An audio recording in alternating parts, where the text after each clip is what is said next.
Intende che la terza persona esiste sempre quando un rapporto si deve consolidare. Allora per questo vi leggerò delle poesie che trattano d'amore.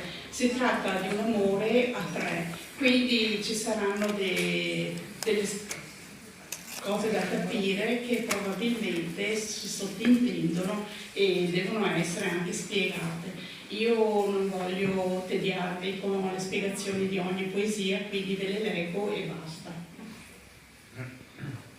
Scelgo a caso. Eccomi in silenzio, per ordine di chi? Ovvio, chi che sia un modo lassista per lasciare correre il passato, che in pentola è stato un minestrone. Lei non è ciò per cui si mostra in foto, che non sono di verità ma di aspettativa. Spettacolare il sogno di sembianza, che non è per autorevolezza.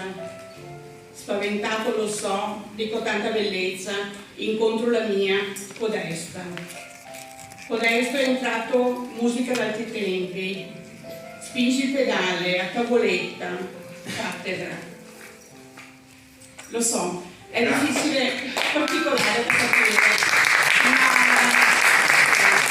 se iniziate il libro poi vedrete che entrate nella chiave di lettura e non avete più problemi di leggerlo.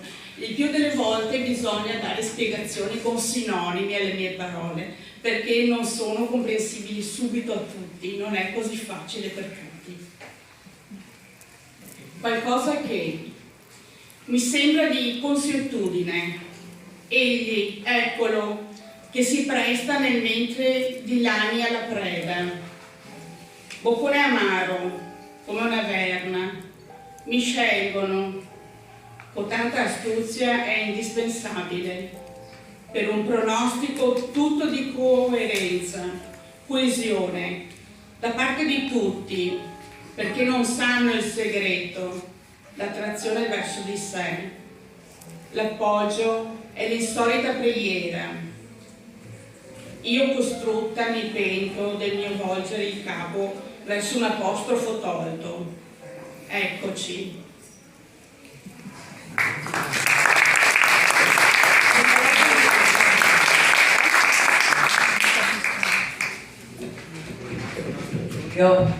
Si sente? Sentite bene?